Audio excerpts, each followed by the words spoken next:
Hooray! Acts chapter 7. Scared you. You had no idea that I was going to say Acts chapter 7. You had an idea. We are going to do Acts chapter 7, and it's going to take a tiny bit of review, but I don't want to take up too much time on the review. Okay, so the apostles were told to not preach the gospel. Remember that? You guys can't do that. And they got punched in the face and some stuff like that, but they kept on doing it. They were preaching the word, and then they appointed the guys to take care of the widows who were needing some food.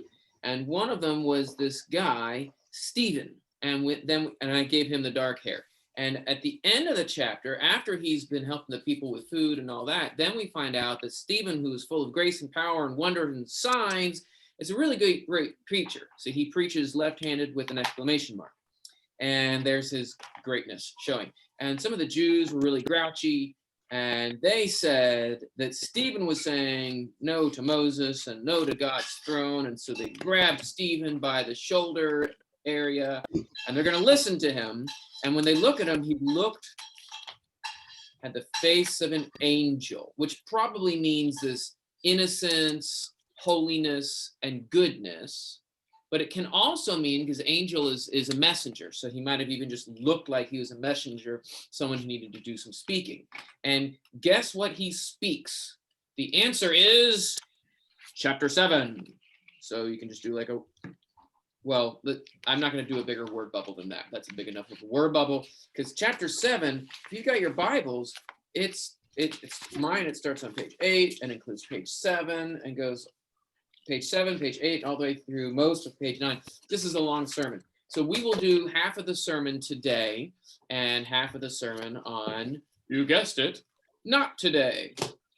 Okay, so this is going to be the beginning of a sermon. If you have a Bible open, we're turning to chapter 7, and we'll be in verse 1. Let me get this thing so that you can see my handsome face.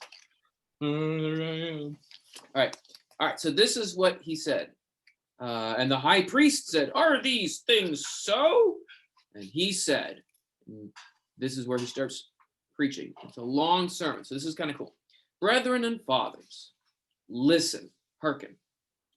The God of glory appeared to our father Abraham when he was in Mesopotamia, before he dwelt in Haran, and said to him, 'Get thee out of thy land and from your family, your kindred, and come into the land which I shall show you.'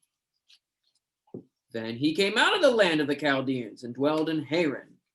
And from thence, when his father was dead, God removed him into this land wherein you now dwell."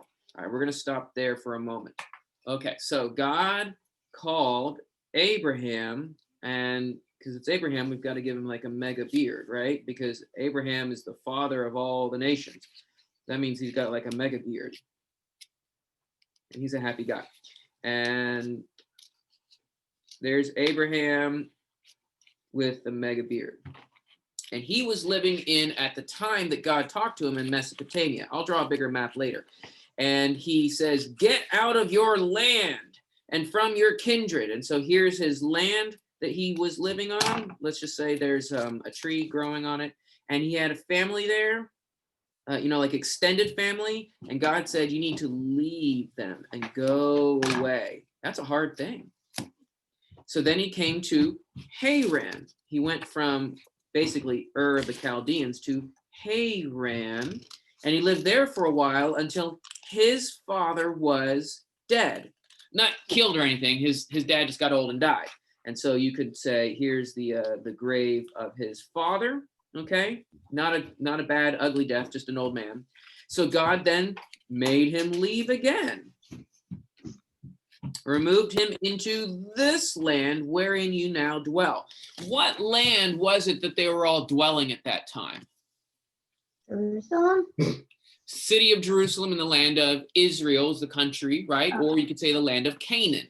So you could write whatever word you want. I'm going to write Canaan. and Israel. That's the area. Okay.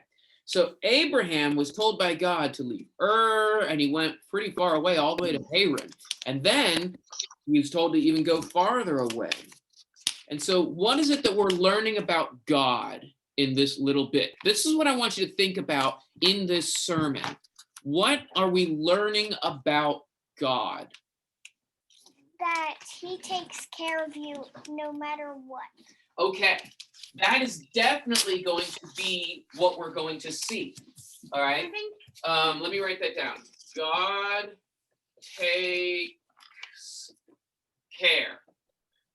I'm just going to put God takes care because we know he takes care of us. Okay, what other idea? Jack, did you have one? Well, maybe I'll save it for later. Okay. Does anybody have another idea they want to share? All right, but that's a good thing. God takes care, but I'll throw in one. God tells us to do things, right? Get out of this land. Go to that place. And it's good to listen. God tells to do. And then it's good to listen. It is good to listen, but I'm going to save that for maybe another point in a little bit. But that's a good point, Jack. Okay, so he had to leave Haran and leave Canaan. He had to leave Ur and he had to leave Haran, and now he is in Canaan. And he gave him no inheritance in it. No, not so much as to set his foot on. What does it mean that Abraham couldn't put his foot anywhere? It was so small. Well, what is it? When Abraham was in the land of Canaan, was the land of Canaan his land? No. No. Right. It was not his land. Now, he bought a little bit of land in it to have to bury his family in, right? He brought the cave so that he could use it like a cemetery. But was any of Canaan his land? No. No. So this is something curious. Alice, you said that God takes care and God gives us what we need. But did God give Abraham this land that he told him to go to? No. But No. he'll be okay. Okay, yeah, let's see about that. Know. Let's see about that. You guys aren't wrong. I just think it's really interesting. God's going to take care, but he didn't give him any. But he promised, let me get that in yellow or in this blue. He promised that he would give it to him in possession. Ah, did he get it? No. But he would get it. It was a promise, right? He promised that he would give it to him in possession and to his seed after him. What is Abraham's seed? What does that word mean? Did Abraham actually he had a big children? Yeah, not sunflower seeds, right? Children. And so here is Abraham with his mega beard. And the seed would be his children. And so you can do, I do that little baby hair. That's that little springy hair. That's a baby. And so he's going to have children, right? And so maybe if Abraham didn't get to set his foot on the land or own it, but the children, okay. That he would give it to him in possession and to his seed after him when as yet he had no child. Wait, God promised to give the land to Abraham, but Abraham didn't get it, but to Abraham's children, but Abraham didn't have a kid. Do you see how this is complicated for Abraham? He wants to believe in God, but how can I believe in God when I don't have a kid yet? Do you guys know the story about Abraham and not having a child? You've probably heard that story before. So you know how it ends. Trust no matter what. You trust no matter what. I think that's right. And so this is a sermon about trust, okay? This is a sermon about trust. He's using the story of Abraham and trust. And God spoke on this wise, that his seed, his children, should sojourn in a strange land, and that they should bring them into bondage, and that they would entreat them for evil 400 years. And the nation to which they shall be in bondage, this is God. I will judge, said God. Oh, it says God right there. Silly me. And after that, they shall come forth and serve me in this place. And he gave him the covenant of circumcision. We'll do covenant. I'm going to do that in blue because that's kind of like that promise idea, right? Covenant of circumcision. And so Abraham begat Isaac and circumcised him on the 8th day. And Isaac begat Jacob, and Jacob the 12 patriarchs. Okay, so we'll get to, there's still a lot to draw. But here is a neat part. The land is promised to the children, even though he doesn't have children yet. And what's going to happen to the children? Tell me what this sounds like. Sojourn in a strange land, be in bondage, having evil things done to them for years and years and years. And then eventually God is going to judge that nation and they will come forth. What Bible story did Stephen just tell us? Wandering in the wilderness. Close. He's not got to the wandering part yet. What happens right before the wandering in the wilderness? Exodus from Egypt. Exodus.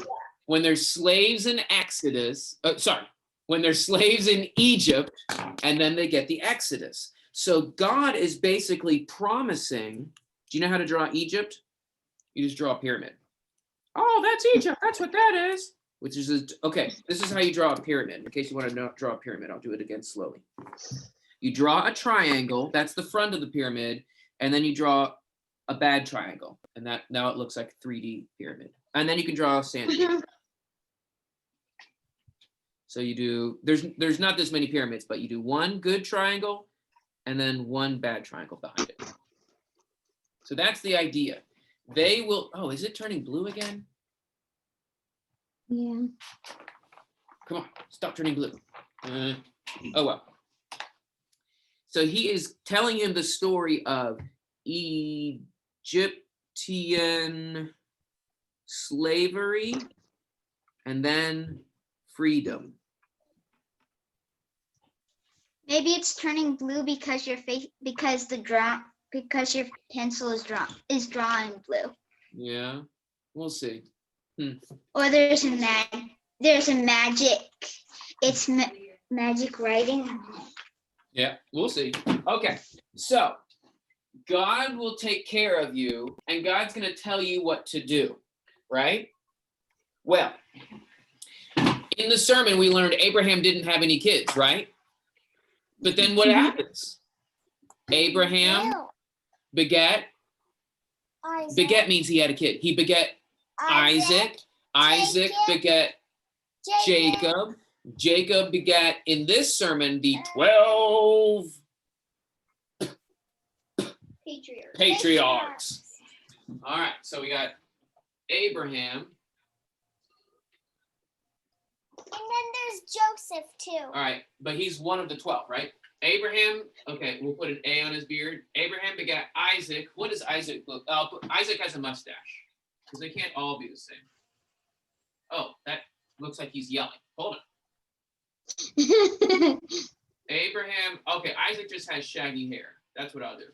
Abraham begat Isaac, and then Isaac begat Jacob. And Jacob begat 12 guys. 1, 2, 3, 4, 5, 6, 7, 8, 9, 10, 11, 12. And they have all these feet. And you can put eyes on them. And then you can do one of them with arms and a J for Joseph. So there's Joseph, right? Because he's going to come up in this story too. Okay, so God will take care. Did he have a kid? Yeah. And is he starting to get a family that's big? Yeah. 12 Yeah. sons. It's a big family. So things are happening. Things are happening. But again, God is saying things will happen, and then they come true. That's the point. We're going to see how it's going to come true. We got to keep moving. I'm sorry, I'm moving too slow. Okay. And the patriarchs, these are the brothers, right? Moved with jealousy against Joseph, sold him into Egypt, and God was with him. Ooh, let's put that one in blue. It's kind of like that promise, right? God takes care. God was with him. God was with him and delivered him out of all of afflictions and gave him favor and wisdom before Pharaoh, king of Egypt. And he made him governor over Egypt and all his house. Okay, so here's Joseph. I'm going to give Joseph, he'll have a mustache. It's kind of David and Nebuchadnezzar. Daniel and Nebuchadnezzar. Sounds like that. Daniel, not David. That's right. So there's Joseph. And Joseph, he was sold into slavery. But what happened to him? He was delivered. He was delivered. Can you read the word delivered there? Yeah, I guess kind of. So even though he was in slavery, God freed him. But do you remember how there was the promise up here that they were going to be in Egypt? It's starting to happen. They're in Egypt. At least one of them are. Now there came a great famine. Ooh, let me make my picture a little bit bigger. I want you to see how handsome and beautiful I am because I'm so humble. Now, there came a famine. I'm not that humble, right? That was a joke. Now there came a famine over all Egypt and Canaan and great affliction. And our fathers, these would be the patriarchs, that's really what patriarch means. It means fathers, found no sustenance. They found no food. But when Jacob heard that there was corn in Egypt, he sent forth our fathers the first time. And at the second time, Joseph was made known to his brothers, and Joseph's race became manifest unto Pharaoh. Pharaoh learns about Joseph's family, his race, okay? And Joseph sent and called to him Jacob his father and all his kindred, all the family. Kindred is just an old-fashioned word for family. All his kindred, 75 souls. And Jacob went down into Egypt. Did it happen? Did they get into Egypt? Yes. Yeah. All right, all the way there. So what God said would happen, it's starting to happen. Jacob went down into Egypt and he died, himself and our fathers. And they were carried over unto Shechem and laid in the tomb that Abraham bought for a price from the sons of Hamor in Shechem. Okay. So, is the promises and tellings that God said to Abraham, are they coming true? Yep. Yep. What was the little tiny story about Joseph? It's skipping a lot of the Bible story, right? We're basically telling chapters and chapters of Genesis in just a few verses. But what was the main story about Joseph?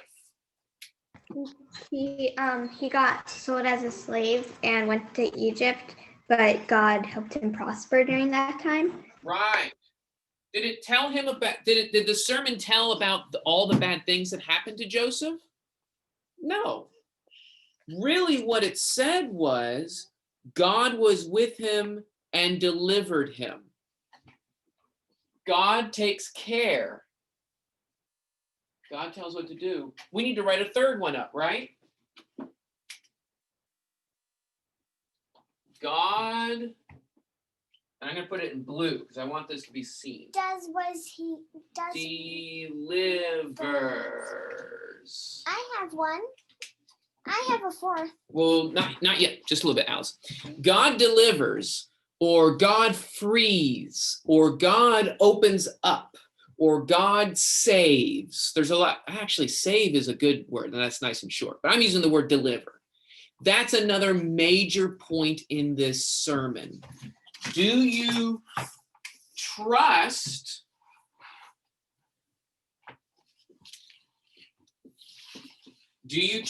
God? Do you trust that God will take care of you? Do you trust that God tells you what to do and that you should do it? Do you trust that God delivers? That's what this sermon is about. Do you trust God with these things? Okay. What's your fourth, Alice? It is God. If God says something, it comes true. Okay. If God says something, it comes true. And that actually, Alice, that fits with trust. Because the sermon is saying, God says it, it comes true. I can trust God. God says he'll take care of me. Or God says he would take care of his people, and he delivered Joseph. I can trust God. And so he's using your point, Alice. I might as well write that up because that's a good point. 4, God says equals happens. If God says it, it happens. God says it, it happens. And that's building our trust. It's building our faith. It says, whew, it'll happen, right? If I said, I'm going to hand every one of you an ice cream cone through the internet, no, you don't believe me. You don't trust me because I can't do it. But if God said he was going to send ice cream through the internet, well, do you trust him? Stuff. All right. He can do anything. All right. We got a lot more sermon to cover, so let's keep working at it. I'll put this over here, make it a little big. All right. But okay, so now they're all down in Egypt. Remember, they went down to Egypt, and they went down happy because Joseph is a ruler there. I'll give him a ruler stick. There's his fancy. Actually, it looks like a rattle, like a baby rattle. Maybe Egyptians are weird. There's the baby rattle of authority. And he's got a king. Oh, I could say that this hair actually is a crown. There we go. I'll make that a crown. The baby rattle of authority and the crown that used to be hair. And so Joseph is ruling down there. So they're in Egypt, but are they in the bondage that God promised? No, they're not in bondage with Joseph. But at that time as the time of the promise drew near, which God had said unto Abraham, the people grew and multiplied in Egypt, till there arose another king over Egypt, which didn't know Joseph. The same dealt craftily or subtly with our people, our race, and evil entreated our fathers that they should cast out their babies into the end, that they might not live. What story is that about? Moses. Well, Moses is the next word. You're good. But what's happening right there before Moses shows up? The people multiplied. So 2 people times 3 people equals lots of people. There we go. The people are multiplying. There's so many people in the land of Egypt. What did the Pharaoh do to the people? He started doing evil unto them. He made them slaves. What did the Pharaoh want them to do with their babies? Can you remember? We just read about it. Throw them in the water. Throw them in the water. Now, I think that that's a bad thing, but it is something to draw. So I'm going to draw, there's the river and the water. Look how cute this baby is. We should not throw babies in the water. I mean, think about how evil this Pharaoh was. That's terrible. That's a terrible thing. So this is bad affliction and trouble. At that season, Moses was born. So we got a new character, and was exceedingly beautiful. And he was nourished 3 months in his father's house. And when he was cast out, did they throw Moses into the water? They put him in a basket. And where'd they put the basket? In the water. So they kind of did throw him in the water. But they didn't. That's cool. Let's just draw this as a basket then. Mr. Dan, Yeah. I never knew it was like throw them in the water. I thought it was just kill them, and they hid him, and they hid Moses in the water. Yeah, it could be just the way that Stephen is. Yeah, that's right. Well, I think they're supposed to be drowned. But anyways, this is just, I need to go look at it again because maybe I'm just going from memory. So that's a good question. Let me look at that and I'll see if I can double check for next week. That's a good question because I might be remembering it wrong. Thank you. All right. So he was cast out in the water, and Pharaoh's daughter took him up and nourished him as her own son. And Moses was, okay, so taken up and nourished him as a son, and he was instructed in all the wisdom of the Egyptians, and he was mighty in his words and works. Okay, so now we need to draw Moses. We're going to be drawing a lot of Moses. So here's Moses, and I'm going to do a little beard because he's not an old man yet. So there's Moses, but he's also wearing the snaky stuff that the Egyptians wear, right? Because he's hanging out with the Egyptians. And that's supposed to be like an Egyptian helmet. And he's doing the walk like an Egyptian dance because he does walk like an Egyptian right now.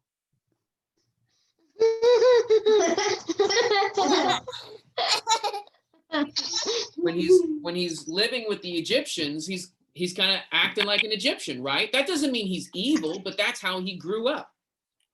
But when he was well nigh 40 years old, it came into his heart to visit his brethren and children of Israel. And seeing one of them suffer wrong, he defended him and avenged him. Oh, wait, we got to stop here. We got to stop. Okay. Remember the sermon. God will take care. Did God take care of Joseph? Yes. Yes. Did God take care of Jacob and all the patriarch sons during the famine? Yes. Yes. What about Moses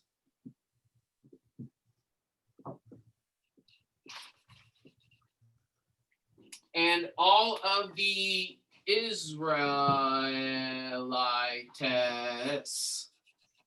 We don't know yet, but was Moses delivered from being killed? Yeah, so I'll do this. Do you see how time after time, God is, sit over here so you can see the picture. God is time after time delivering his people in this sermon. There's a lot of other deliverances in the Bible too. So time after time, God is delivering his people. Okay. Actually, what time is it? Oh, it is, whoa, this class is going long. We're gonna have to stop really soon, guys, okay? All right. Oh, sorry, Jack. Okay, and seeing what Moses does is he looks out and he sees one of his brothers. All right, so there's a brother and he's getting mistreated, right? Oh no, I'm being mistreated. Because an Egyptian, we'll give him one of those Egyptian hats with the snaky thing on it, was being a mean guy. And he's mistreating him. Oh, and there's like the mistreatment lines. He defended him. Here comes Moses. He defended him. He stops this guy, right? Moses. And avenged him, smiting the Egyptian. What did Moses do to the Egyptian? He whacked him in the back with a big sharp-edged club. I don't know what exactly he did, but did the Egyptian live? No. Nope, the Egyptian died. He killed him. And here's the thing. Listen to this line. Moses is the he. Moses supposed that his brothers understood how that God, by his hand, was giving them deliverance. What did Moses suppose? Moses supposed that all of the children of Israel would realize that what was Moses going to do by the hand of God? Help them. Help them, or deliver them. Okay? This is a hard part, but this is the big part of the sermon, okay? Moses supposed that his brothers understood how that God, by his hand, was giving them deliverance. Isn't that what this sermon is about? All the deliverance that God gives his people? And Moses is going to be a deliverer for them. Did they understand that? But they understood not. And the day following, he appeared unto them as they strove and would have set them at one again, saying, Sirs, you are brothers. Why are you doing wrong to another? But he that did his neighbor wrong thrust him away, saying, Who made you a ruler and a judge over us? Would you kill me as you killed the Egyptian yesterday? And Moses ran away at the same. And he became a sojourner in the land of Midian, where he begat 2 sons. This is where we're going to stop, but this is what I want to talk about, okay? Because this is kind of the heart and center of this sermon. We know that the sermon is God will take care, right? God's going to do all these things for us, and he's going to take care. That's what the sermon is saying. And God's going to tell us to do some things, okay? But you know what? I'm going to take that one out. I think that that's a little bit distracting because really, I'm going to take that one out. God is going to take care of us, which is really, God will deliver us, and what God says happens, okay? So here is Moses now.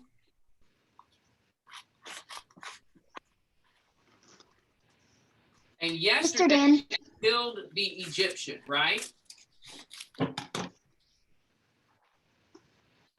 Yesterday, he killed the Egyptian.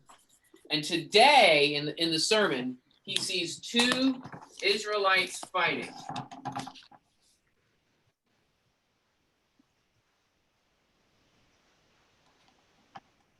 Okay, so he sees these 2 Israelites fighting. And Moses comes up and says to them, why do you wrong one another? Why are you fighting one another? And so he is trying to put up a hand of peace, a hand of deliverance. I'm going to paint his hand blue. Why are you doing this? So there's a blue for the deliverance, okay?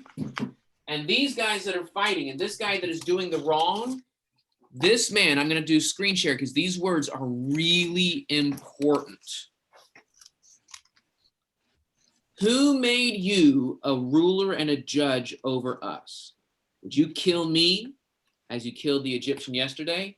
The big line is, who made you, I'm going to do this red because it's so ugly. Who made you a ruler and a judge over us? Yeah, what was the question? I forget. Sorry. All right, I'm gonna write this in the why you. I'm gonna write it as why you. Moses, why should I listen to you? Moses, who put you in charge? Moses, I don't want to listen to you. Why you? See that attitude? But Moses, what did Moses think he was? Deliverer. Moses was the deliverer that God sent for his people. Did Moses know that? Yes. Moses knew it. Moses knew it even before Moses saw the burning bush. Did God's people want to listen to Moses? No. No. God's people No. said, who put you in charge? Why should we listen to you? It doesn't matter. Well, yes, it does. Yes, it does. Now, here is my big question. Here is my big question. We can't finish. This is where we're going to stop for today because we can't finish this whole sermon today. In fact, we went too long. Sorry, guys. Can you think of anyone in the New Testament that was put in charge that people didn't want to listen to? The way they didn't want to listen to Moses. I kind of want to say Peter, because in a way, Peter was put in charge. Like Jesus said, you can go preach the word and stuff, and then people didn't want to listen to that. Yeah, that's a really good connection. And because we saw that, right? The you should not preach anymore. But then there's another person. Who was it that put Peter in charge? And you just said it. Jesus. And so I think Stephen's sermon is showing how similar Moses was to Jesus, and the people saying, why should we listen to Moses? Why should we listen to Jesus? I think that's what's going to happen in this sermon. Does that make sense? It's kind of cool. Yeah, it does actually make sense. Yeah, because Stephen's sermon wouldn't be, everyone must bow down and listen to Peter. Everyone needs to listen to Jesus. But you were right that it's like Peter. It's like any of the apostles. But mostly it's like we need to listen to Jesus. Okay, this is a really long class, so I'm going to have to end it here. Do you guys have any questions? No. You got a quick one, Grace? I mean, Jordan? No, that's Jordan. Like we actually should bow down to Jesus because he's important. Absolutely. We should. Yeah. Why should we bow? Where is it? Why should we bow down? Because he's Jesus, that's why. We should really do it. All right, well, I'm going to sign off now because this has gone on forever, and I will see you guys later.